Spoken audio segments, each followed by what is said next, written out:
पुरी जिला प्रशासन महिला और शिशु विकास कार्यालय पक्षर शनिवार दिन समस्त 2599 अंगनवाड़ी केन्द्र में सचेतनता शोभायात्रा अनुष्ठित होता। महिला और शिशु मान सुरक्षा बेटी बचाओ बेटी पढ़ाओ आह्वान दे यह शोभायात्रा समस्त अंगनवाड़ी केन्द्र अंचल परिक्रमा करथिला। जिला स्तर में जिला समाज मंगल अधिकारी तनुप्रभा बेउरा और अन्य अधिकारी माने यार परिचालना करथिले।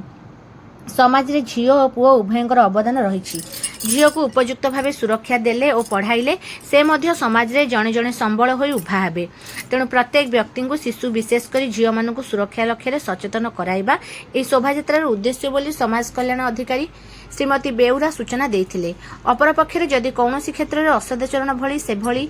असदाचरण बा सेही भली मंद उद्देश्य काठार इंगित मिले तेबे तत्क्षणात महिला मानक सुरक्षा पई हेल्पलाइन नंबर 181 शिशु सुरक्षा हेल्पलाइन नंबर 1098 और इमरजेंसी नंबर 112 रे जोगाजोग पई एही शोभायात्रा रे सूचना दिया जायथिला। अपरपक्षे समस्या पई शिक्षानुष्ठान और कार्यालय मानकरे आईसीसी बा इंटरनल कंप्लेन कमिटीर सहायता नेबा पई अनुरोध करा जायथिला। बेटी पढ़ाओ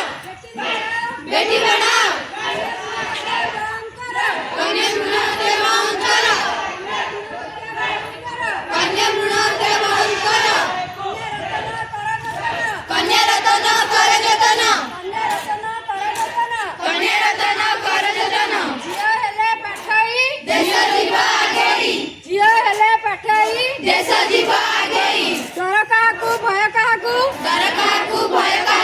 आईसीसी अछि आम पछकु आईसीसी अछि आम पछकु डर काहाकु भय काहाकु डर काहाकु भय काहाकु आईसीसी अछि आम पछकु आईसीसी अछि आम पछकु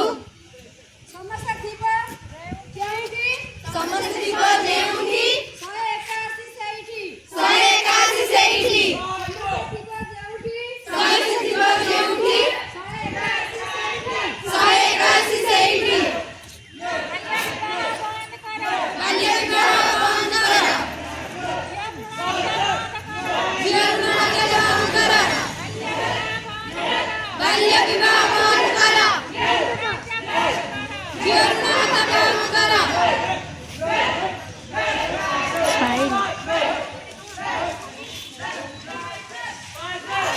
सेती तो हम क्लास सुरक्षा पाइबा हम अधिकार सुरक्षा पाइबा हम अधिकार सूचना देबा होई निजर सूचना देबा होई निजर समस्या जेबे आसीबो 112 नंबर को डायल करिबो 112 नंबर को डायल करिबो महिला सुरक्षा जोगाई देबा महिला सुरक्षा जोगाई देबा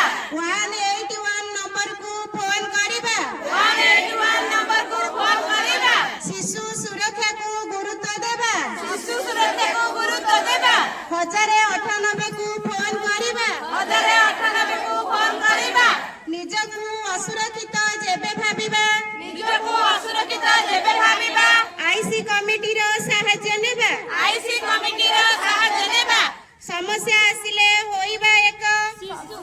विकासर गोटिए लक्ष्य समस्या आसिले होइबा एक शिशु विकासर गोटिए लक्ष्य निजे जानिबा सहाय जेबे निजे जानिबा तुरंत 181 रे फोन करिबा तुरंत 181 रे फोन करिबा